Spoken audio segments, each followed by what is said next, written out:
Can everyone hear me? If you can hear me, please drop an emoji, drop your favorite emoji to show how excited you are.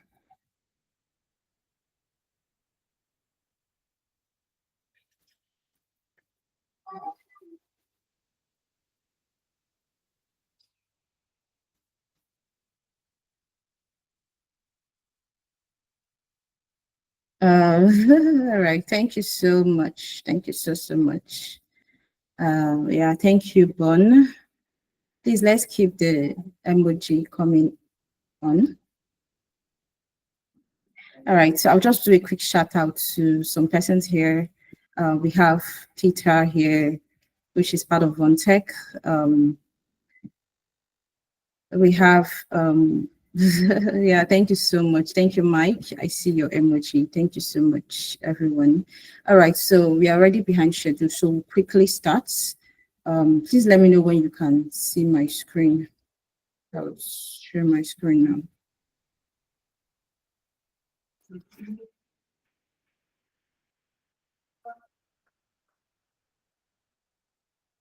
now. We can't really see it. Okay, I think we can see it now. Can you see my screen now? Yeah. Okay. So. All right. Thank you so much, everyone. So we speaking on the topic, navigating the complexities of startup funding. We know that startup funding is a very, very critical topic, right? So we want to see how we are going to navigate this path because startup funding remains one of the most pressing challenges for entrepreneurs. And today we'll be looking at how to navigate it. And we have a very, very seasoned expert, a dynamic leader when it comes to startup funding, and he'll be taking us on this journey. So just sit back. You're going to enjoy every part of it. You can drop your comments on the comment session. If you have questions, we're taking the Q&A later on, but you can just feel free to drop your questions, your comments, and then we'll attend to it later on. Okay, so I will very quickly, I will introduce the speaker. So we have our speaker today, who is Muqaddis Atau Kolawole. He's the CEO of Embark PRO, and he also the co-founder of he's the co-founder and head of design and marketing and at SFX, and also the head of startups and business development at Edu Connect Africa. And let's show some love while he comes on stage. Let's show him some love. Drop your favorite emoji just to celebrate our speaker. All right, thank you, everyone. So I'll be handing over to you. Hi, Kolawole. Hi, thank you very much. Can you hear me clearly?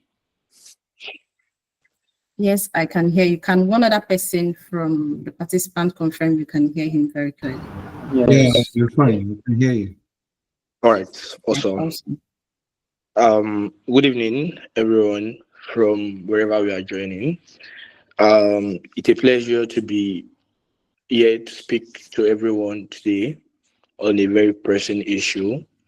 Again, my name is Kolawole Muqaddis Atau, and I would want us to make this session a very interactive one, and I would also try my possible best from my experience and from my knowledge to touch every part of what we shall be discussing.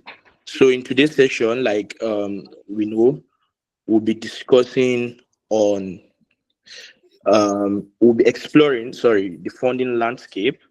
We'll try to master the key strategies in which we could develop a very good expertise in valuation, negotiation, due diligence, and all.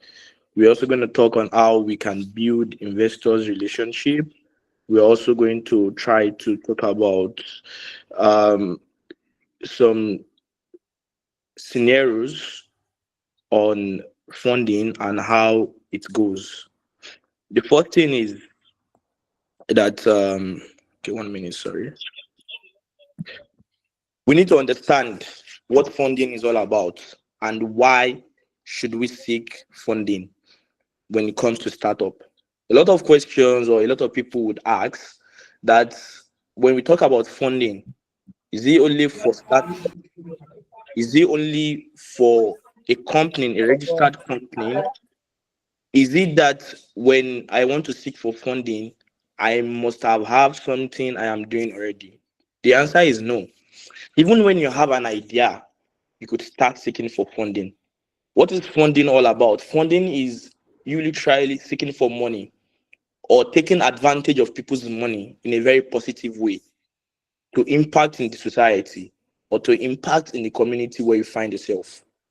Now, the world has expanded enough, and we've seen a lot of young, talented individuals who are doing something great, who are actually building and providing solution to a lot of problem. Now, the key problem that these people that are trying to find a solution to a problem is funding. We are trying to provide a solution to a problem, and we are also facing a problem, which is funding. Now, you want to start up something, you want to provide a solution, but you don't have the money, literally, because funding is money. Let's just talk straight. When we are talking about funding, we're not talking about human power, we're not talking about advice from people, we're talking about money, like literally money. Okay, I want to do something and I need about $1 million to build this thing. Okay, what's going on in Nigeria? Okay, Nigeria is currently down economically. I want to provide a solution. Literally, you need money. You need a lot of money. Like when I say money, I mean good money to provide that solution. No matter how much of study, no matter how much of brain you have, if you don't have that money, that right funding, you won't be able to provide that necessary or that valued solution.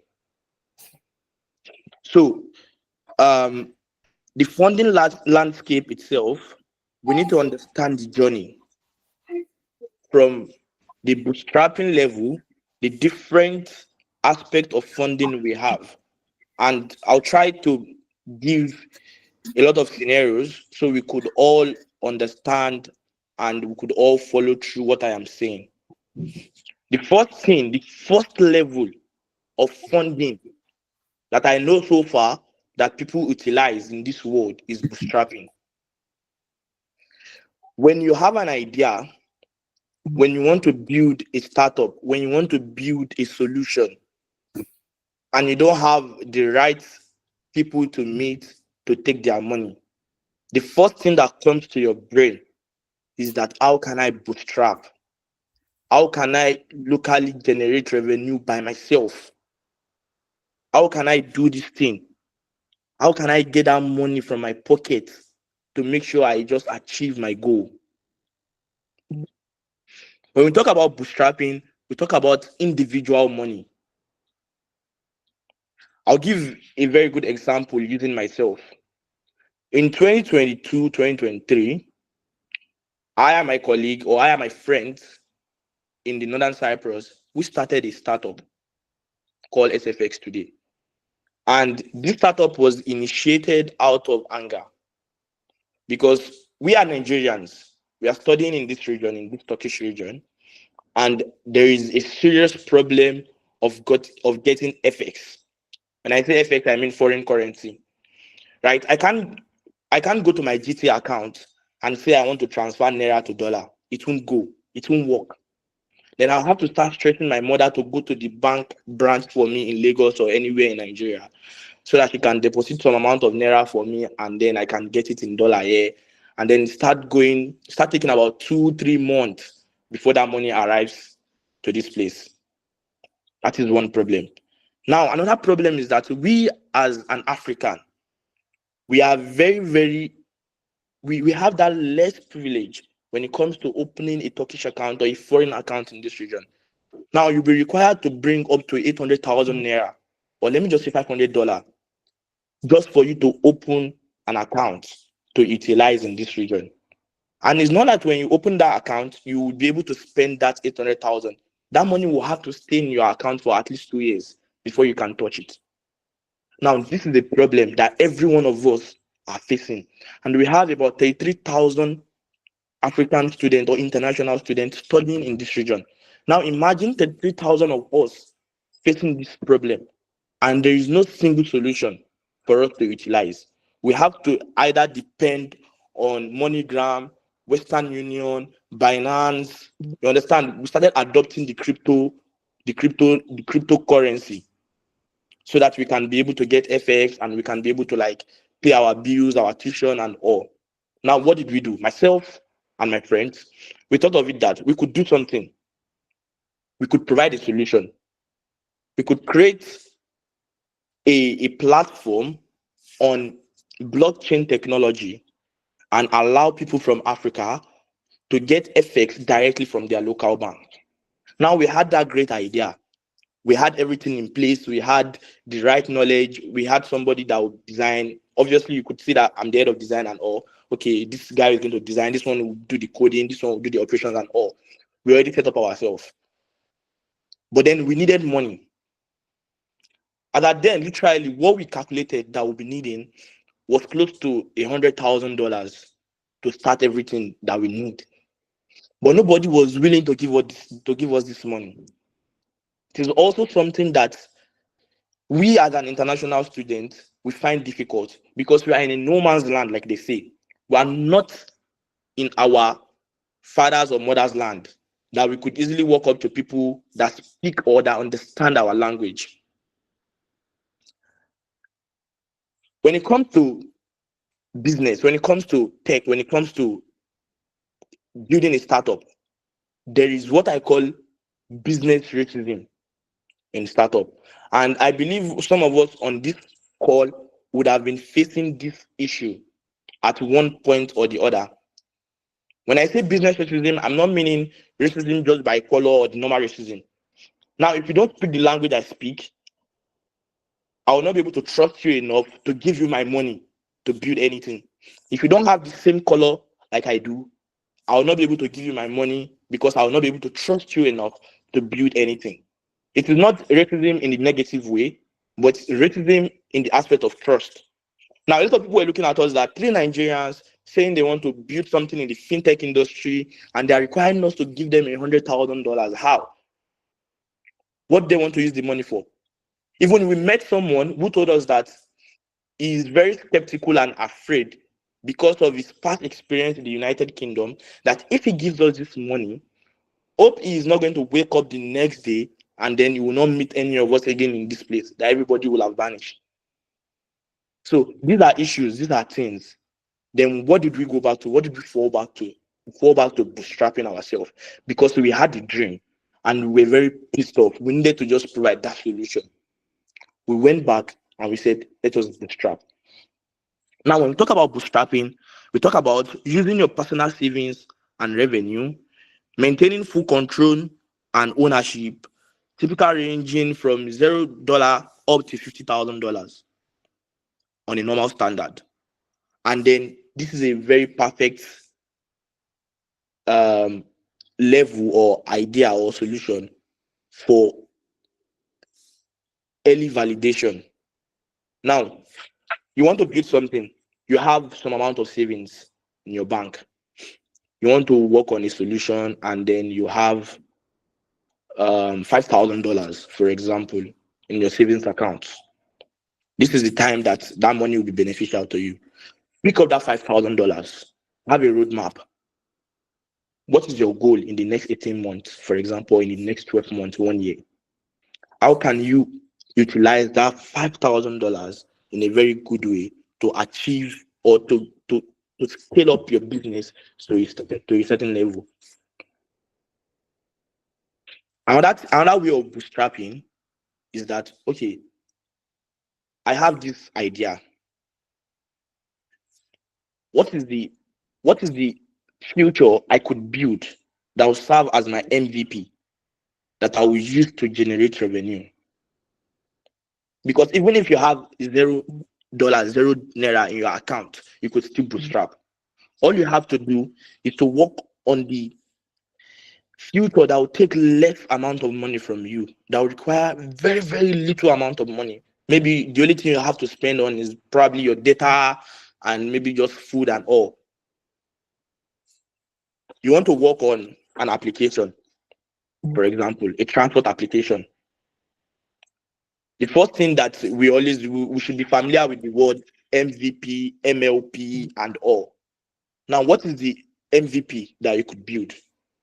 Okay, I could design the UI UX screen if I know how to design, or if I have a friend that can design, I can talk to him.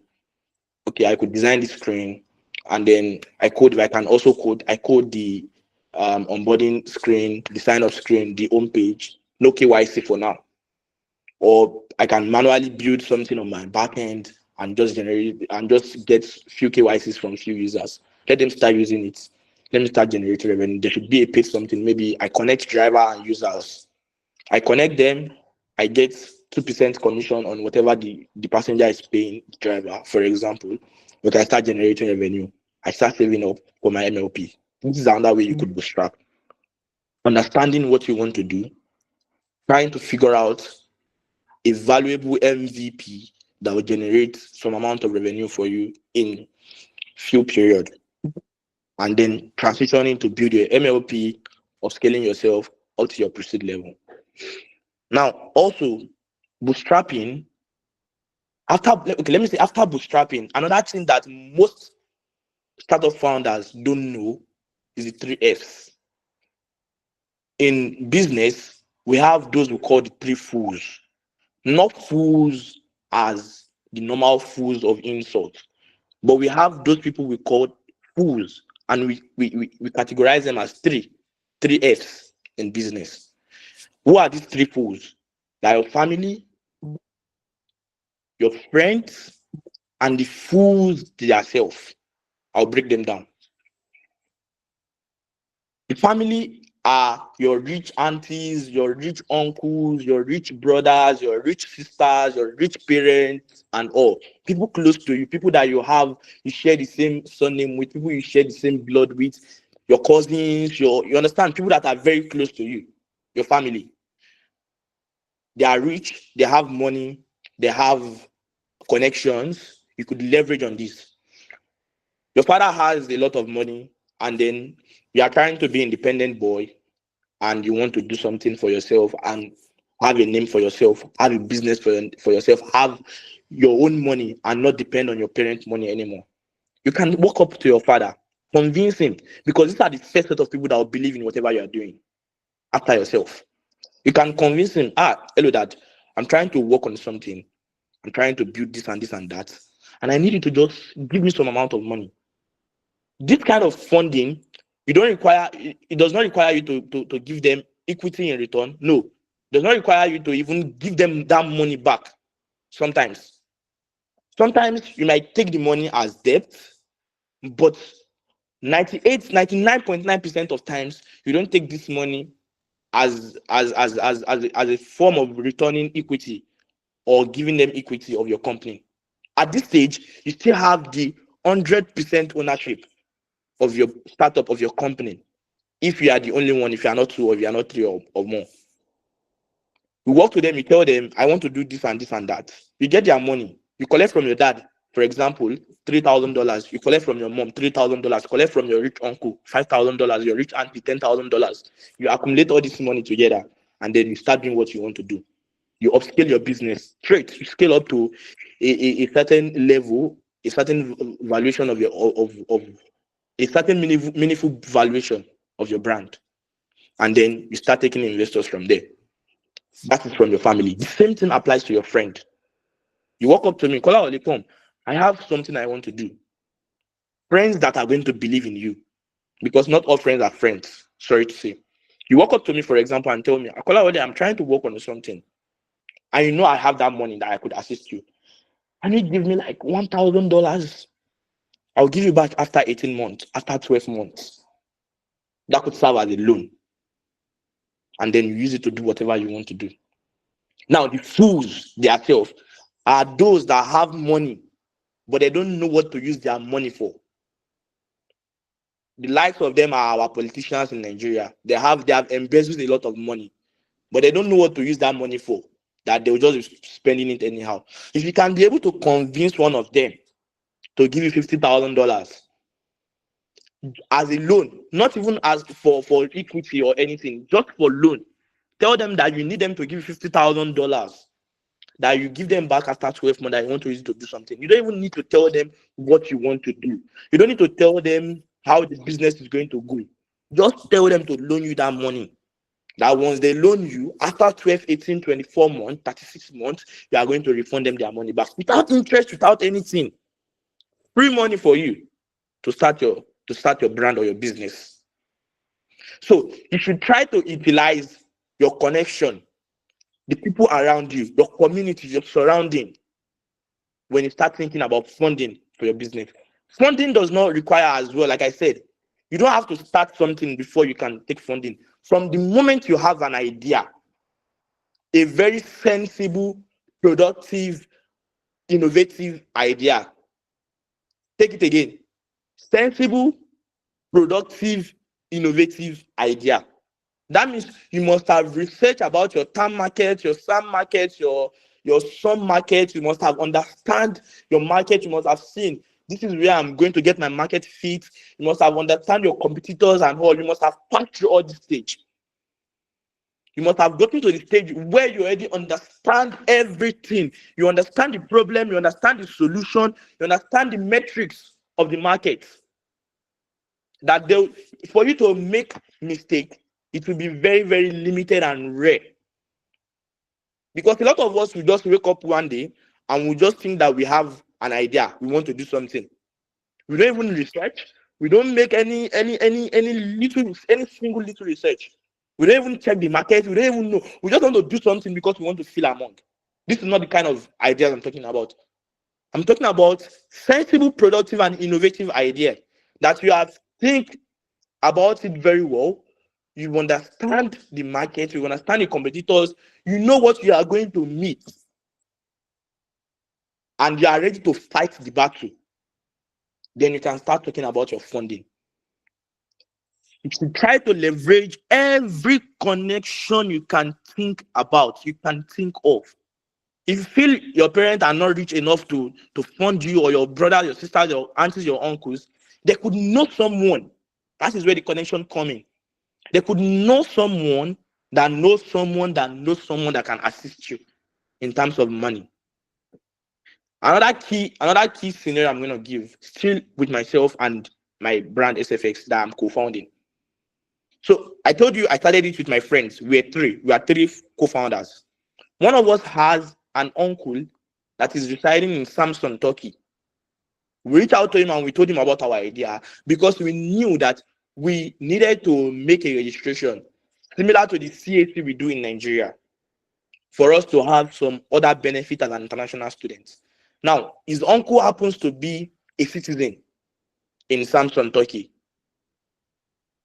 And through him, because of his citizenship, we were able to establish our company. We were able to register in Samson, Turkey. We were able to do a lot of things. We were able to open a corporate account. We had access to a bank loan at that time.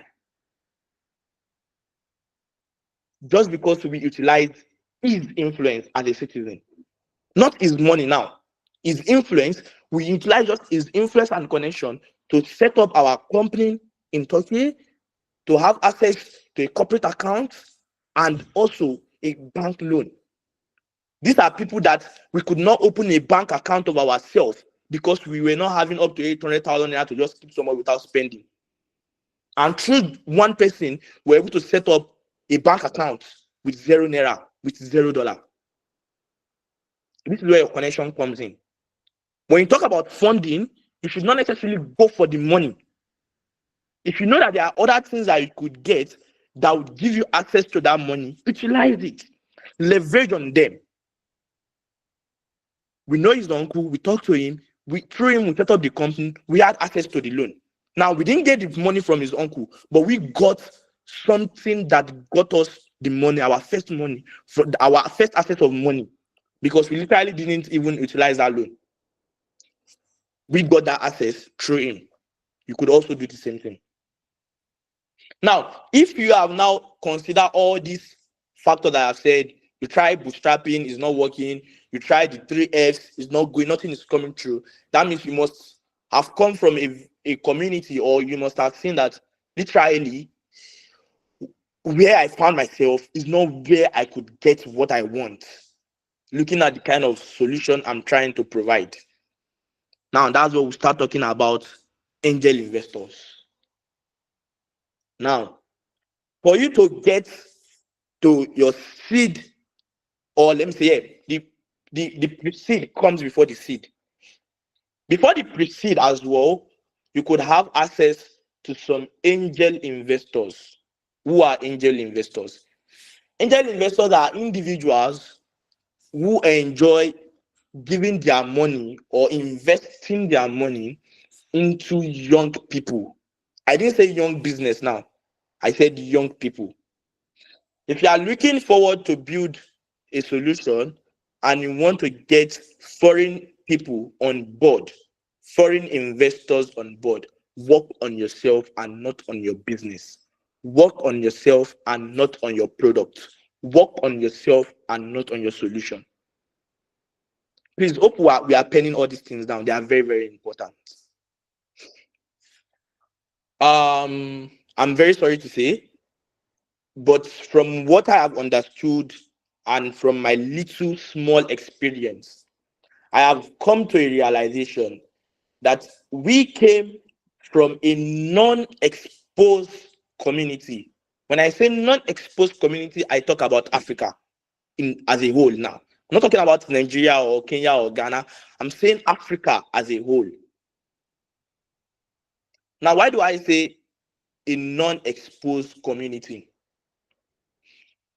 When you sit down at the comfort of your zone, when you sit back in Africa and you are not trying to know what is going on outside Africa, you will be limited to a lot of information.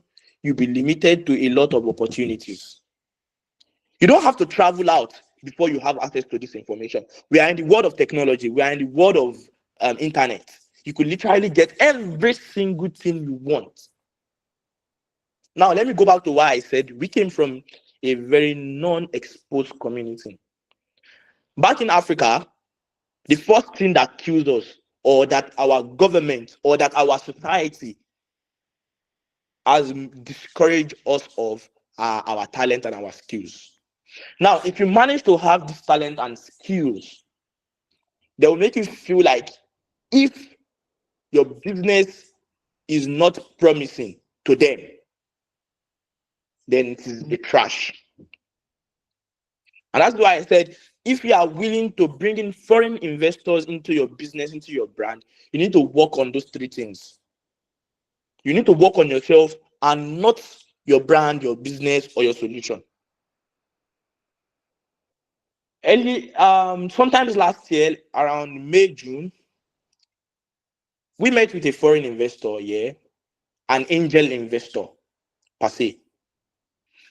When he was trying to analyze what we are doing, on 100%, he said, for the three of us, myself and my co-founders, is going to give us a 60% analyzation before he starts even talking about the solution we are providing or our brand. He said, if he's giving out his money, he's not giving that money into that business. Rather, he's giving that money, he's investing that money into we as an individual. I'll tell you the reason now. Let me use, I think I can see Emmanuel here. Sorry, Emmanuel, I'm using your name as an example. Let me use Emmanuel as an example now. Emmanuel walk up to me and tell me, Kolawole, I want you to invest in my product. I want you to invest in what I'm doing. And I asked Emmanuel, how much do you want me to invest? How much are you looking for? And he tells me he's looking for $100,000, for example. I will not ask him, what is he doing? I will not ask him, what is your business about? Rather, I will go back and make my findings on who Emmanuel is. Now, if you are building a startup, you need to understand that your startup will not start yielding immediately. Your startup will not start giving you that so much revenue in 2 months, in 3 months, in 10 months even.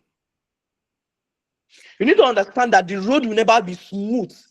There will be a lot of loose holes, there will be a lot of corner that you have to go through, that you have to pass through. This is where it's your personality, your individuality comes in. Are you the kind of person who is ready to maneuver these obstacles?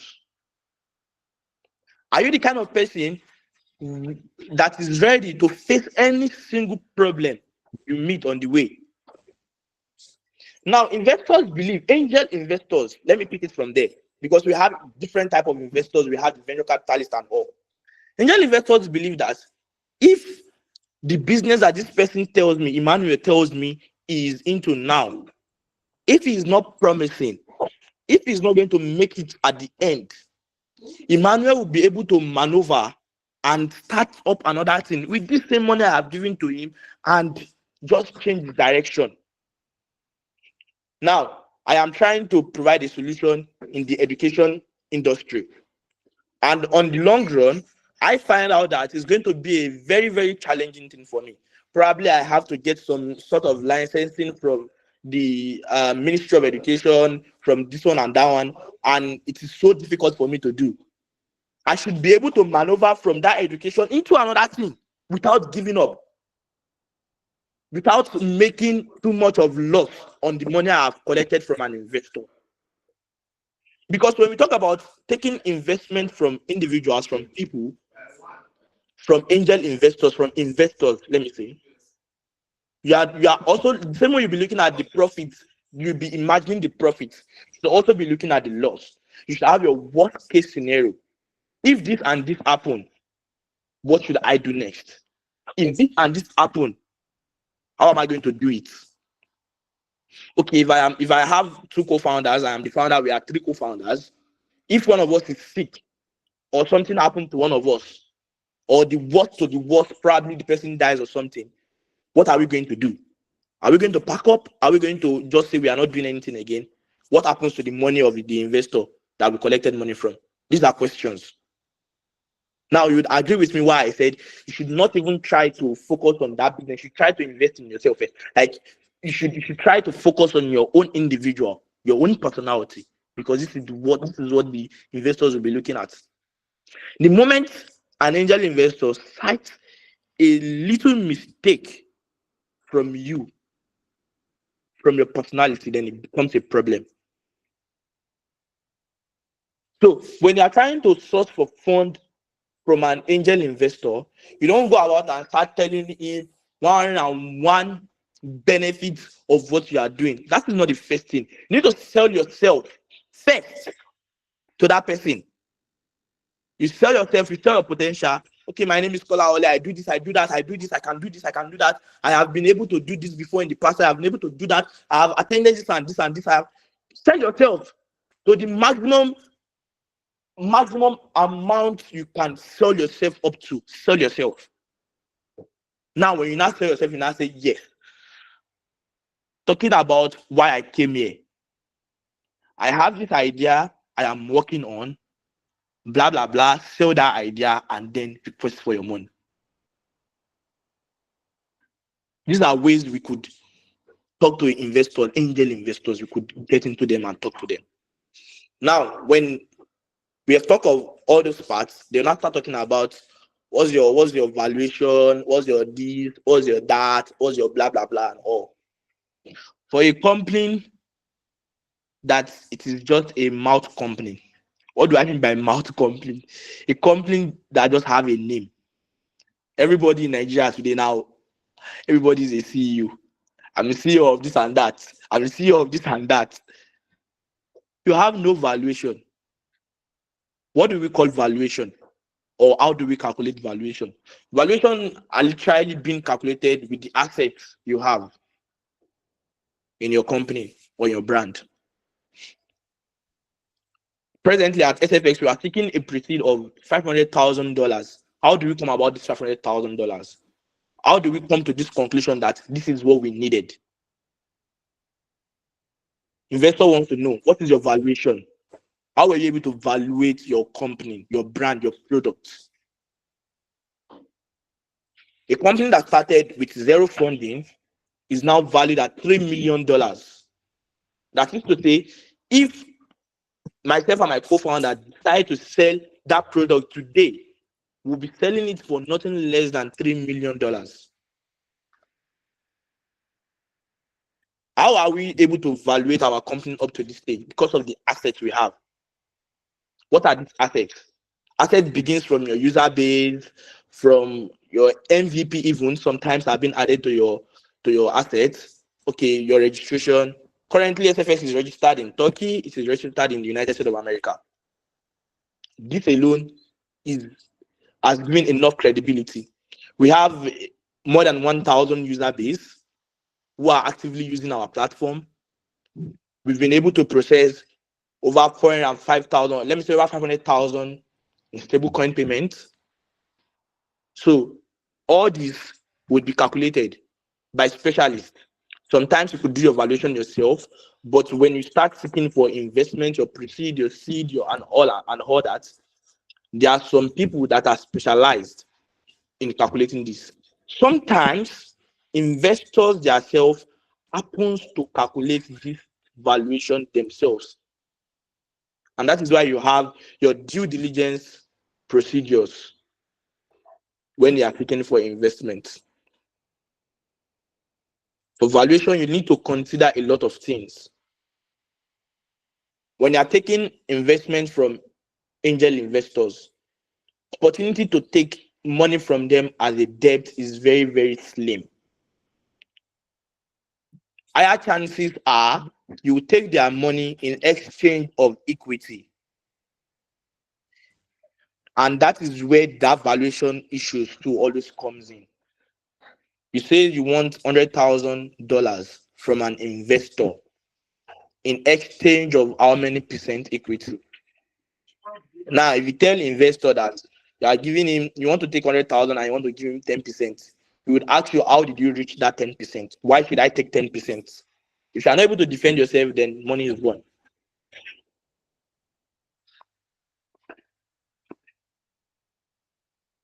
You have your company as an individual. Let's say you are a one-man owner. That means you have 100% ownership, full control of the product, of the brand, of the company. If you are two founders, depending on who the original founder is, because somebody must be the one that came up with the idea, somebody must be the one that started everything and then co-founded with his friend or something. You can decide to share 50-50, which is very bad.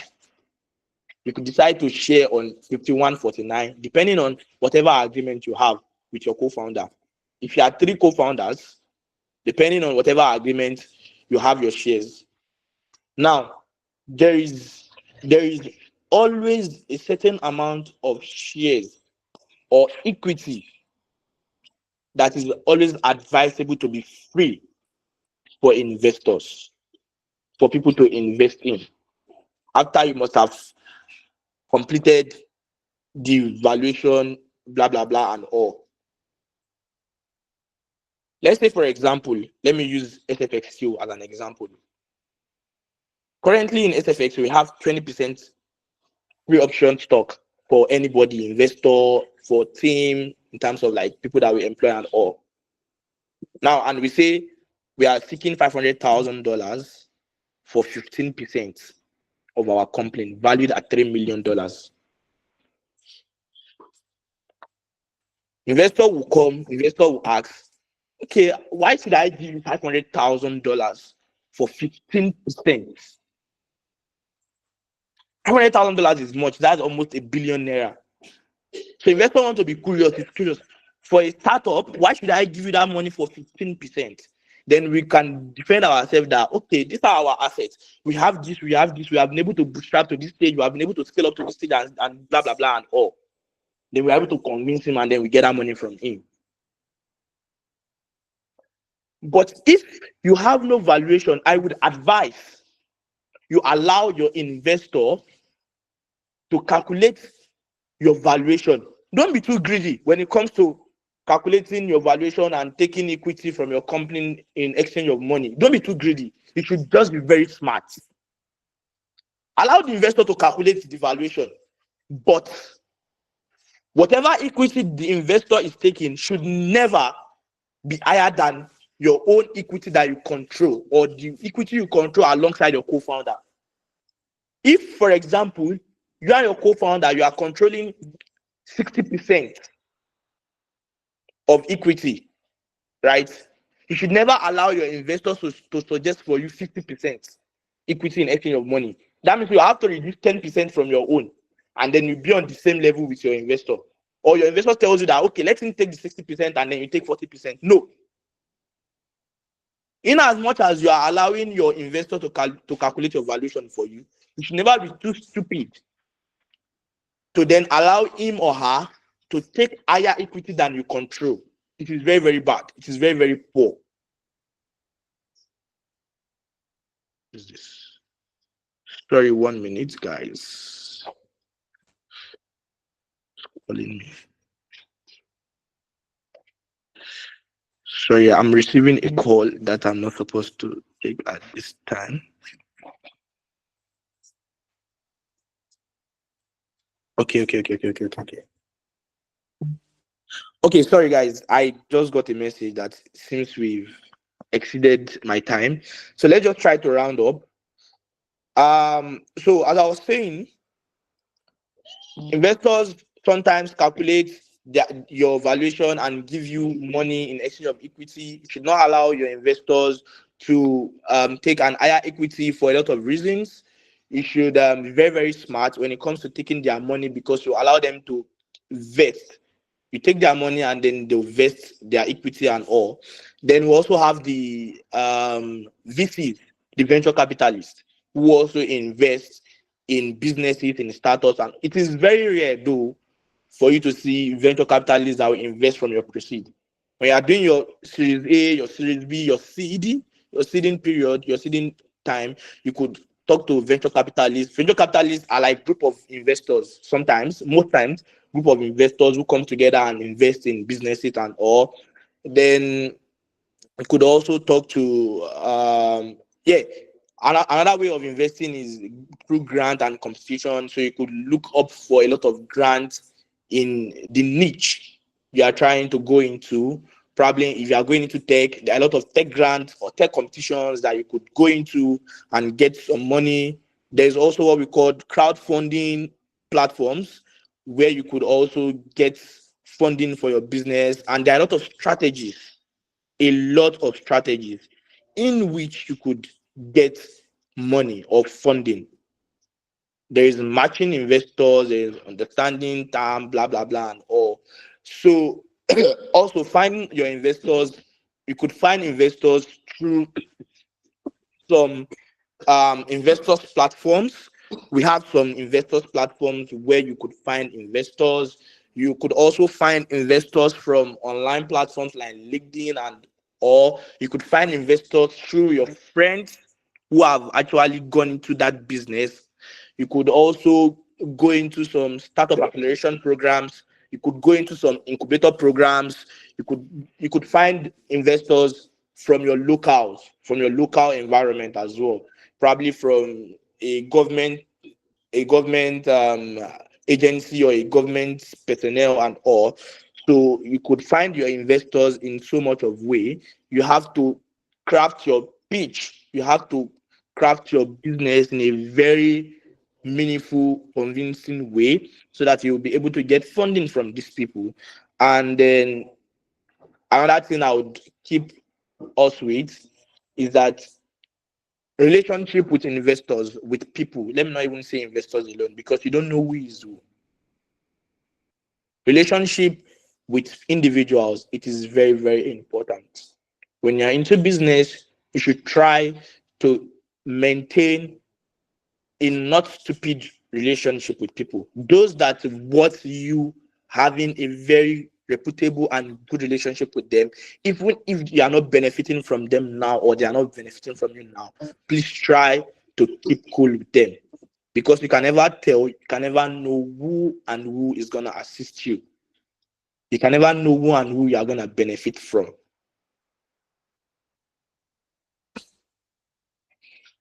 Lastly, for everyone out there who is trying to do something, understand that when it comes to business, if you want to get your market fit, or if you are trying to find a market fit, understand that there is no gap in the market. Again, there is no gap in the market, but there is always a gap. There is always a market in the gap. There is no gap in the market, but there is always a gap. There is always a market in the gap. I'll leave you with that. Thank you very much for having me. And I hope we all enjoyed the session. And I'll be taking my leave now. Thank you all.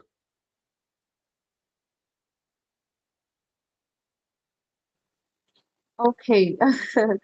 Thank you so much, Kolawole. Can you hear me? Can everyone hear me? Yeah, please let's send in our awesome. Yeah, please let's celebrate our speaker. It's really been a very, very interesting and expository session for us. Thank you so much. Please send your appreciation and love. So everyone would agree with me that our speaker, Kolawole, he's fully packed. I mean, I could feel his passion, how he was really speaking. In fact, it was as if the session should not end, right? But we still have some things we have to look into, and we want to ensure that we keep this session, keep this webinar till 5 p.m. So thank you so much, Kolawole. Sincerely appreciate this session. It's been really, really an expository one and an eye-opening one. So we'll move to our Q&A session. So please drop your questions, your comments, show how excited you are about the session. You can drop it on the comment section, right? So I'll just look at key takeaways.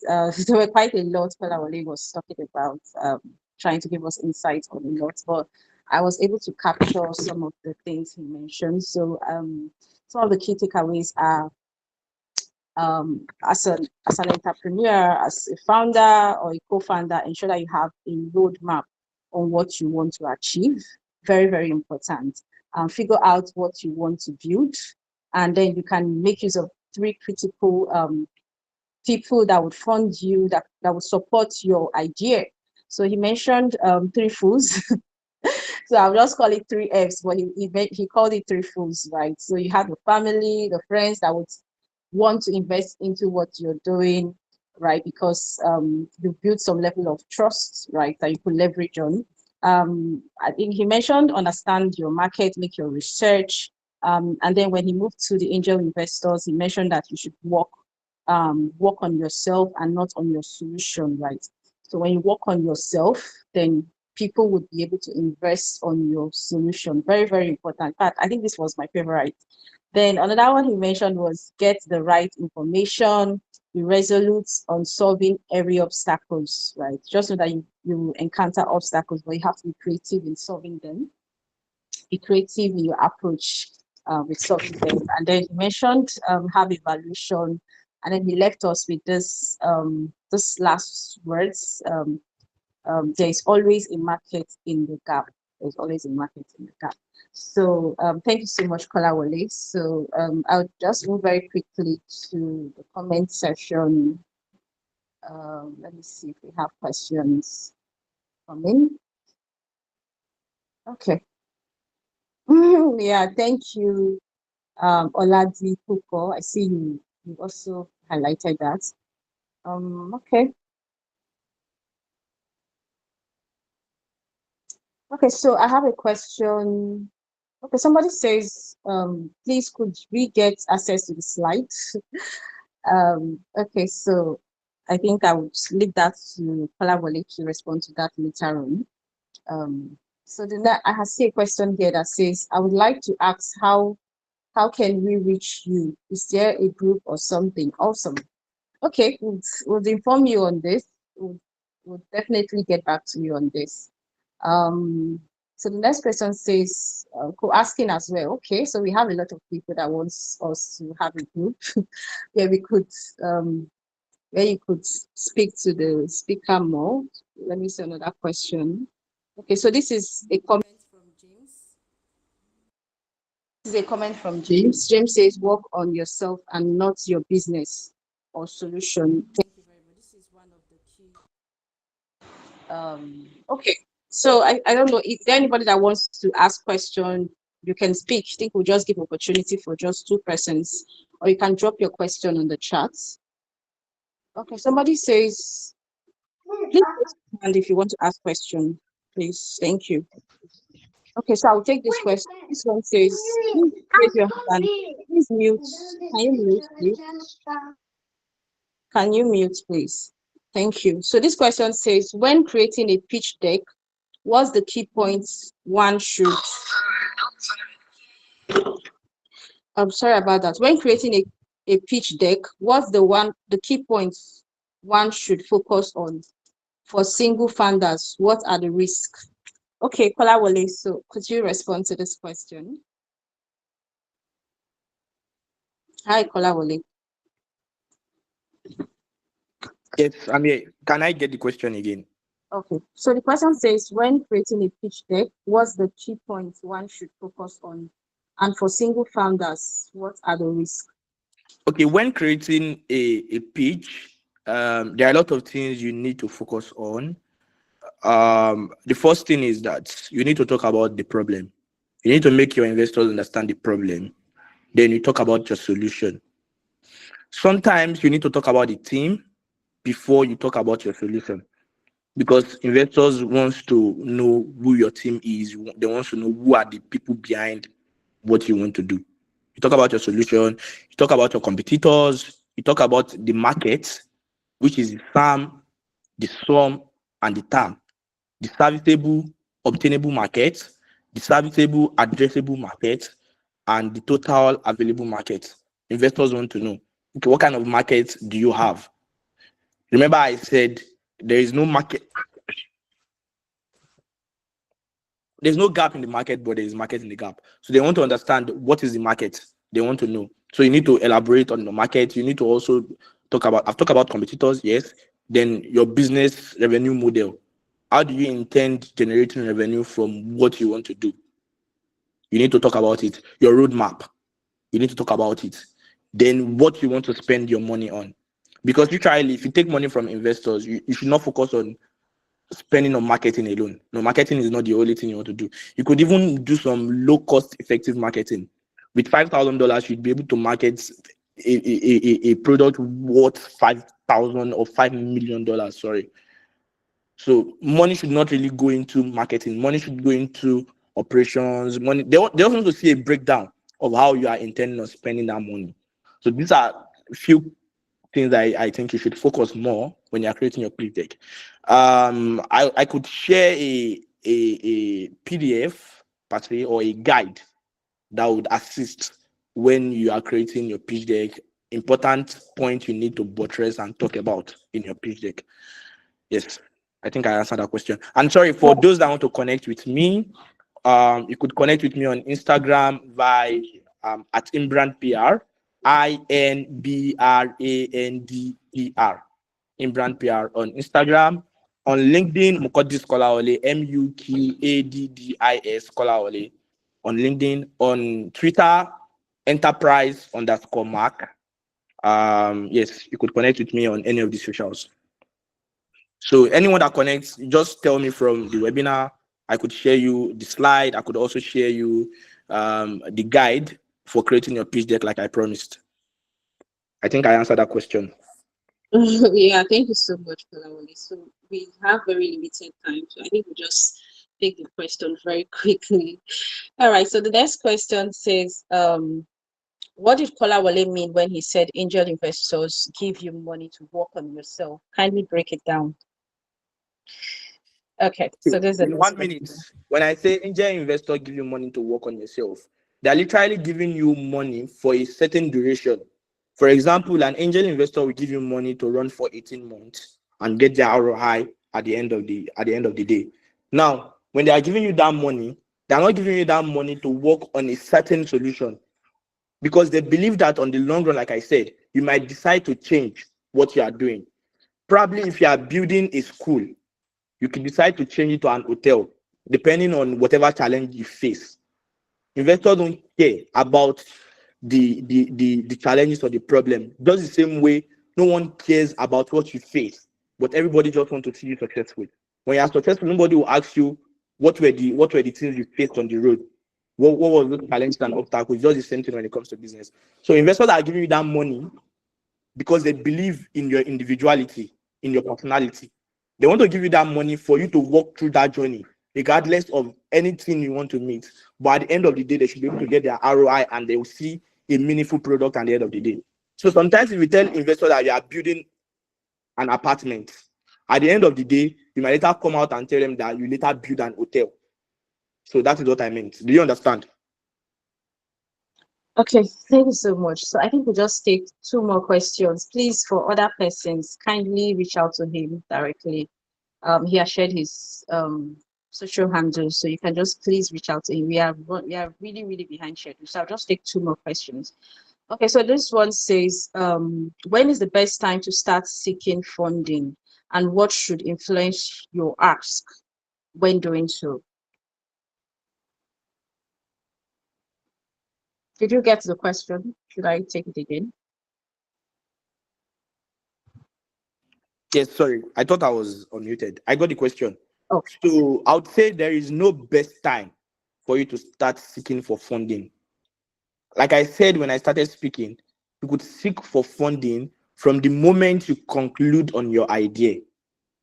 It now depends on where you are seeking your funding from. It determines what your ask is going to be, or it determines how your ask is going to come about. If you are seeking from your family, from the fools, from your friend and all, you might literally not need an ask. You might have another means, another way to talk to them and get their money. But if you are seeking money from an investor, I would advise get to an MVP stage. If you are seeking money from an angel investor for an idea, you would 90% most likely not get that funding from an angel investor. But when you have an MVP to show that, okay, this is what I claim to have an idea, this is what I can show for the idea, then you'll be able to get money from an angel investor. So where you are getting your money determines the right time for you to seek for it. Yeah, I think I answered that question as well. yeah, thank you so much, Kolawole. So we'll move to the last question, which is so this is from Mike. Mike says, I see you are also a business developer, sir. I would like to know what the roles of a business developer or business development manager is in a startup. Well, I'm not a business developer. A lot of you might be surprised. I would say I learned through the process. Now, very quick one. I am currently studying artificial intelligence engineering. I am co-founding a startup in the fintech industry. I am a professional brand and graphic designer. Now, can you see that they are not aligning together? Now, when it comes to business, even accounting, I learned it during the process, through the process, when I had a startup, because I literally have about 4 startups as we speak. So it was through this process I was able to understand what business development is, and that is why a lot of people misinterpret me for a business developer and all.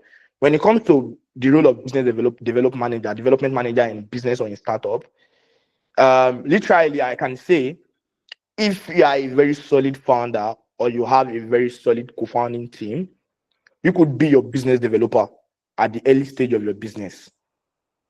The major role that a business developer plays is understanding the business and guiding the business. That is literally the role a business developer will play. When you could need a business development manager in your team or in your startup, it's probably you have an investment you want to take from somebody, and you need, most times it comes when you're taking from a foreign investor. Like I said now, okay, look at me, for example. I want to take an investment for a foreign person that's happens not to come from the same race, that's not my race, that's not my that don't understand my language.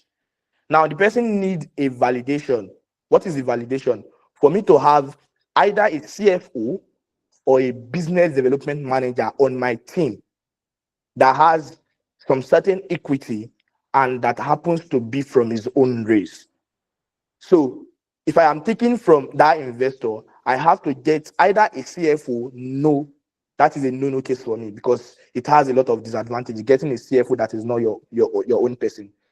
So rather, I will give him a business development manager, which I already understand as well. I know, but because I want to secure that particular funding, I'll give him probably 5% or 8% of my company, and then I can use it to validate that investor I'm seeking that money from.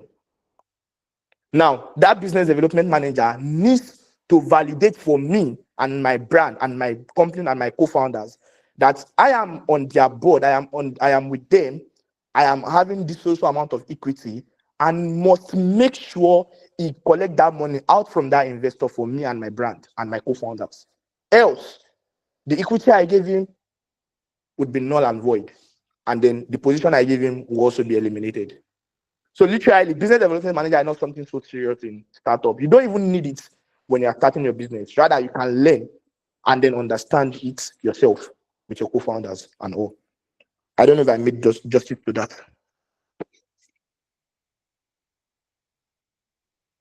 All right. Thank you, Kolawole. It's really been a very insightful session. In fact, it's as if we shouldn't end the session because from the point where you started the session to the Q&A, it's been really interesting for every one of us here.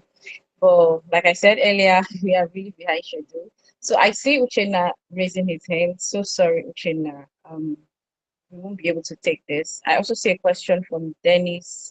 Please, you can reach out to Kolawole directly via his social handles on Instagram. I see Chibike has, I think Chibike has pasted his Instagram handle on the chats. Please, Olivier, please also reach out to him directly. Thank you so much. So we'll just move very quickly to the next session, which is a demo from Vontech IT Limited, which is thank you so much. Sorry, Edit. I just pasted my socials on the Awesome. inbox, so you can just pick it from there, any of the socials, and reach out to me. Thank you. Correct. Yeah, thank you so much. Thank you so much. So you can just reach out directly to him. So I want to quickly say thank you to the speaker. Thank you for this amazing session. So we'll move to a quick demo, 5 minutes demo from Vontech, just so you understand the firm that is organizing this webinar and also what we do. So I'll quickly hand over to Peter. Hi, Peter. Are you there? Yes, I am. All right. You have the floor.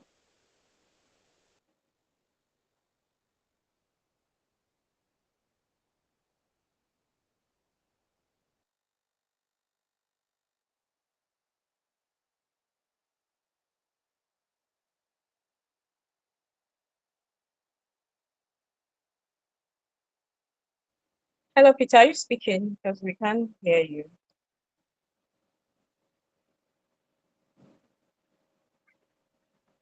Yeah, how about now? Yeah, I can hear you now. Everyone, good evening. Thank you so much for making the time and for staying so far. I trust that you all enjoyed the fantastic presentation by Kolawole. And yeah, let me just, can you all see my screen?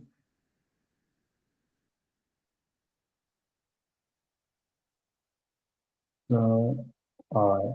So we are Vontech. Edith, Stanley, Tolu, and I believe Emmanuel were the ones who organized and put this together. Please just, if you could just give them, how would I say, a round of applause. You can't really give a round of applause, but you can just click your favorite emojis if you enjoyed the seminar and you were able to get something from this. They're the ones who made sure that everything went as planned. So we are Vontech. We're a cloud consulting company. We work with AWS. We handle the SSA region, basically Sub-Saharan Africa. So we're based in Nigeria, but we work with companies across Africa, basically. We're one of AWS's leading startup partners in Africa. So anytime AWS, Amazon Web Services, needs to reach out to companies here, they do that through us. So some of the services we offer are cloud managed services, cloud native application development, migration, DevOps and DevSecOps, big data consulting, cost management and optimization, modernization, and data analytics, AI and ML. So, the cloud can be complicated, but it doesn't have to be.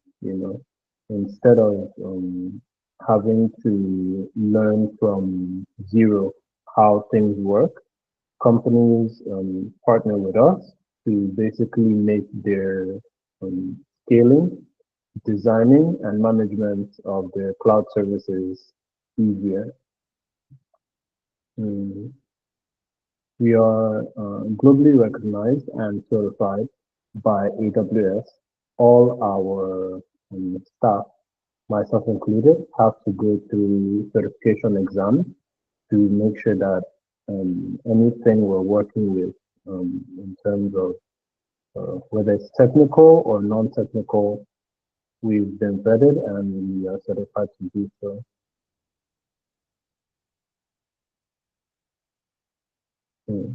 So as I pointed out, we work with companies of all sizes, but we have a special place in our hearts for startups.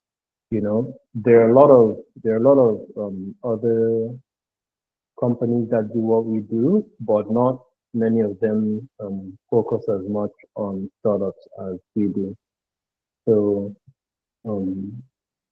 our offerings for startups are mainly for those who have like limited internal resources. Let's say you're a startup and you don't have the funding to hire a DevOps engineer, a solution architect, business development manager, someone to look for funding and all those things.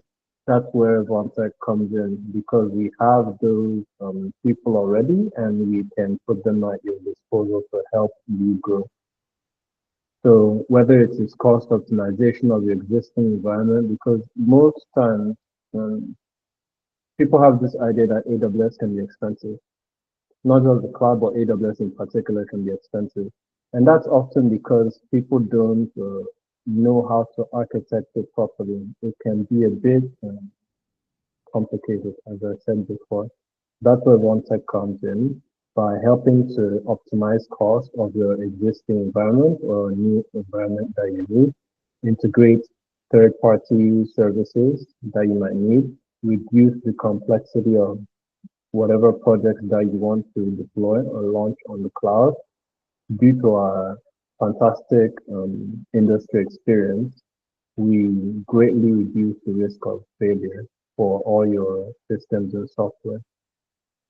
So that's how we basically help startups. We're like a startup growth partner, whereby we basically just pull together all the tools and value propositions that we feel startups could make use of, and then offer it into one package, which is our Vontech startup services. So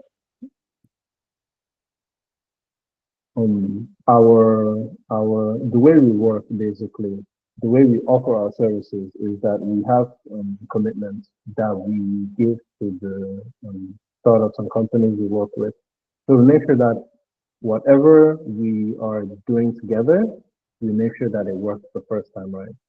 So you don't have to do any back and forth. We don't get you halfway through the process and abandon you. We make sure that we complete it first time right. We make sure that it's optimized in terms of cost. so that startups are not crippled before they even start by getting labeled with debt that they cannot handle.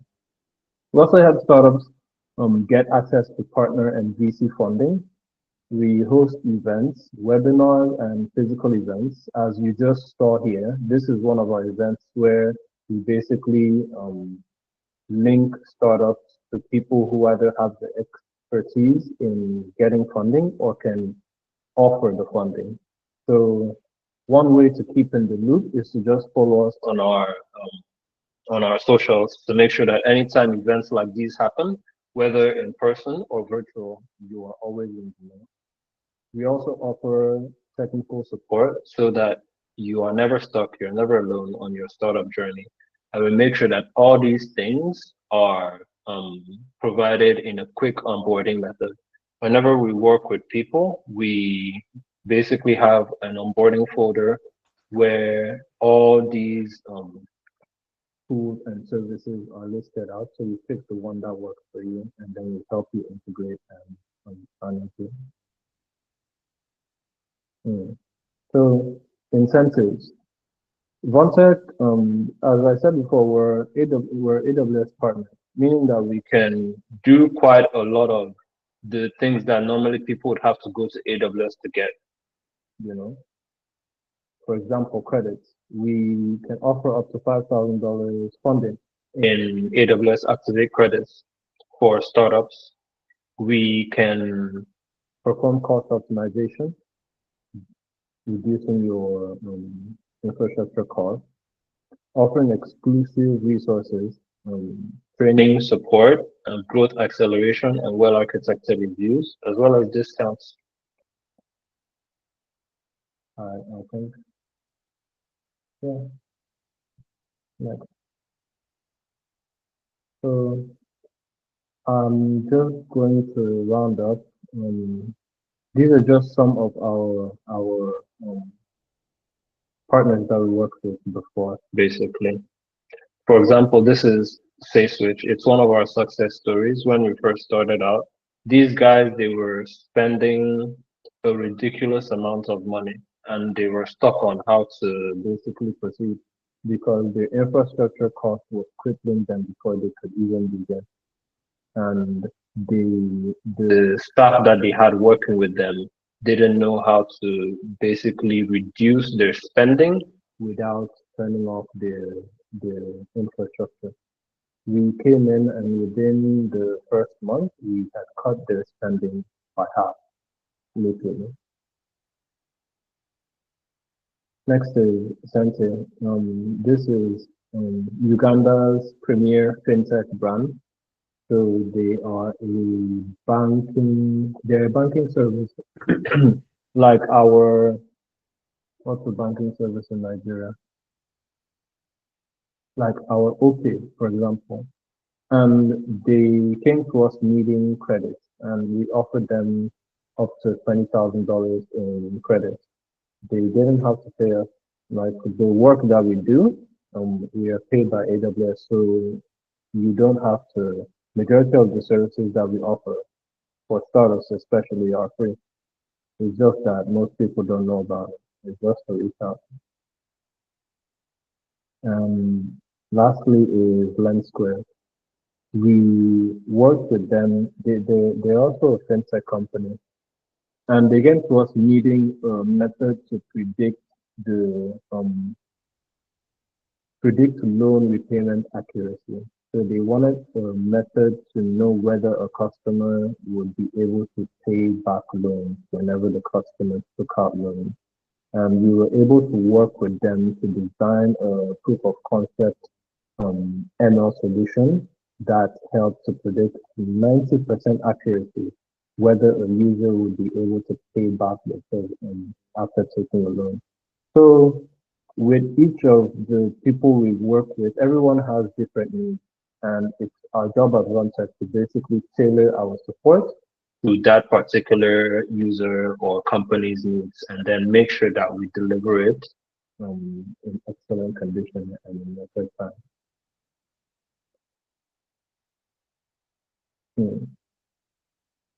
I think we're good here.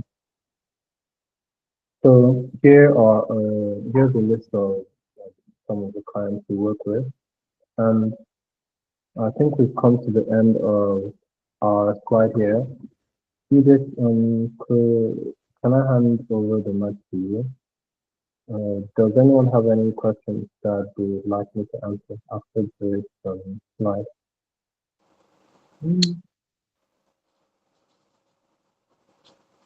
Yes, Okay. we're in Kenya. In fact, we're actively in Kenya. We have a representative in Kenya. Vontech has staff posted across the world. Yes, we work with like 2 startups. Whatever the startup is, whatever your needs are, just reach out to us and we tailor our support to you. All right. Thank you. We appreciate you, Peter. Peter is our DevOps engineer here at Vontech. So yes, so someone asked if we have our team in Kenya. Yes, of course, we do have our team in Kenya. Not just Kenya. We have in US. We have in Ghana. So basically, we cover Europe, Middle East, and Africa, right? So just know that you are very much in good hand and in good care. Yes. So did I see a question? Okay, so yeah, so I think we've come to the end of our webinar. I really want to appreciate everyone. Thank you so much for taking out time to join us in this webinar. I'm very certain you've been able to grab a lot. Like when I say a lot, quite a lot. And for us, this is the aim, that everyone comes in and leave with something really, really tangible, and they could look back to and say, yes, I attended Vontech's webinar on navigating the complexities of startup funding, and it was truly, truly impactful for me. So we really want to appreciate everyone for joining in, and especially to our speaker who took out time to, break down a lot, and we got quite a lot. Thank you so much, Kolawole. Okay, so let's follow us on all our social handle. You can also fill up the form. There's a form that is dropped on the group chat, on the chat box, right? And we'll reach out to you and have a session with you. Okay, so I think that's the end of it. If you have any more questions to ask, you can just complete the form. The form is on the chat. Don't forget to complete the form. And please follow us on all our social handles. We are on Twitter, we're on LinkedIn, we're on Instagram, we're on Facebook, and you get to learn some of the things we are doing, how we are supporting startups in terms of credits, migration, cost optimization, and then you also learn some of our events. We'll be having another startup session by next month. So please keep tab so that you know when we'll be having it. And then we also have on-site events, CTO mixers, workshops, where you will be able to meet VCs and high flyers in the tech industry. So we have quite a lot packed for you. So please follow us on all our social handles. Thank you so much, everyone, for joining once again. I remain Edith Duru. Thank you, everyone. Bye. Thanks, everyone. Bye. Yeah, bye.